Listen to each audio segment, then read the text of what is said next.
Here are my tasting notes for Majestic Maple Tea by Tea Smith. And I always like to open up with the way the tea actually looks. These little yellow pieces from the ingredient list are banana pieces. I'm not sure why they're in there, except for to make the tea look appealing. I love how rich the black color of the tea is. I love that the tea leaves look long and whole. I believe these are rolled. I just like the way the tea looks. And here's the way it looks wet. And here's the packaging. The Tea Smith out of Omaha, Nebraska. And this is the way they do their packaging.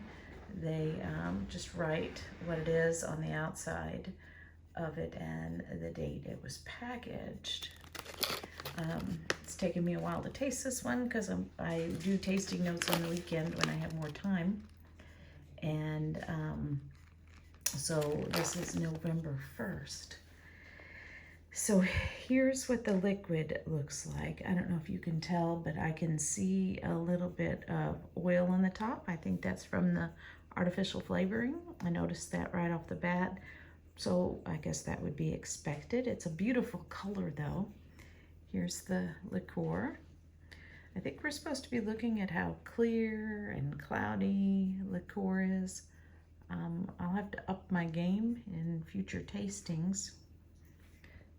To begin trying to note that we did get out some flavoring. This is, it's not focusing well. Maple flavoring, vanilla extract, and almond extract from my cabinet for baking. And you'll see why here in a minute. So it's from the Tea Smith. Today's date, the type of tea is black and flavored, and the origin is from Sri Lanka. I think I misspelled that, typing too fast. I need to double check my spelling. Oh well, I'll get it later. Before I do the videos. So obviously this is a fully oxidized tea because it is a rich black tea, as we said, and it seems that the leaves are whole and rolled. Just a personal preference, I prefer the whole leaves over the broken ones. It seems odd from the website that they do not mention any maple flavoring, but yet it's a Majestic maple tea. And I'm not sure what the banana pieces are, as I mentioned. So from the website, it is a Ceylon black tea, which we know is from Sri Lanka.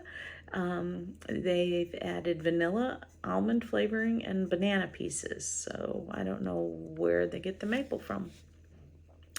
And there's, if you want to stop and read some of their notes from the website, they do suggest making it into a latte. I may try doing that, just like I do the chai blend. As always, I kind of appreciate that they mention artificial flavoring, even though I'm not really into artificial flavoring. I realize sometimes the teas you just have to, if you want a certain kind of flavor, you're just going to have to drink the flavorings in tea. I do try to stay away from them, but occasionally I will drink them. And so I appreciate that they note that. So on the color spectrum, we've got copper. I almost put it as golden and I changed it. I decided it's more of a copper color. The aroma. So I do love smelling it, and I love almond. It's one of my favorite scents. And that is on the ingredient list. And so I do smell the almond in the dry leaves, and I smell the vanilla secondary. Do smell both of them. And it does smell like maple, but I'm wondering if that is just power of suggestion of the name or if there's really maple flavoring in there. If it does have maple flavoring, though, there's less of it than the almond and the vanilla. The smell changes a bit on the wet leaves. I got kind of more of a toasty almond maple smell in the wet leaves when I smelled them, and thought that was odd. I kind of got that toasty. Body I put as medium. I think that comes from the liquid that I saw on top, the oils on top. Did make it feel a little, give it more body. The astringency is low. That's typical of Ceylon teas that I love, and that's why I love them. So I need to capitalize that apparently. And it does taste like maple. It was kind of odd that it smells one way and tastes another, but I like that. I do love that I can drink this without sugar. Absolutely love that. It's easy to swallow and it's very enjoyable to smell. And I did choose this tea particularly because it was Ceylon, which I like that over Assam, and because I can't drink Assam tea without milk or sugar, and I don't want to add sugar to my diet. I'm trying to have less sugar.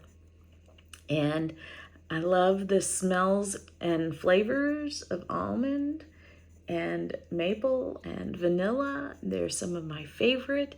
So I did purposefully choose this because it was set up for success. It was set up to be a winner for my personal tastes. The finish was airy and soft, and I gave this tea 4 hearts. Now, I don't know, technically I guess it should be 5 hearts, but when I set up my rating system, 5 hearts requires keeping it on hand, and I really don't want maple tea in the summer. So I would buy this again, definitely for cold weather. For a flavored tea, which is my lesser choice over no flavoring, this one's good. This one I like. I like that I can drink it without sugar.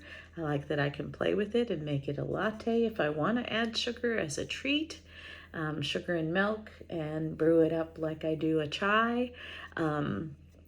Or add steamed milk or cream if I want. I love that. I can maybe make some, use my flavorings and make some sweet treats with those to go with this tea. And so, yeah, I think this is a good one. I think it's a winner. And there's a couple more pictures.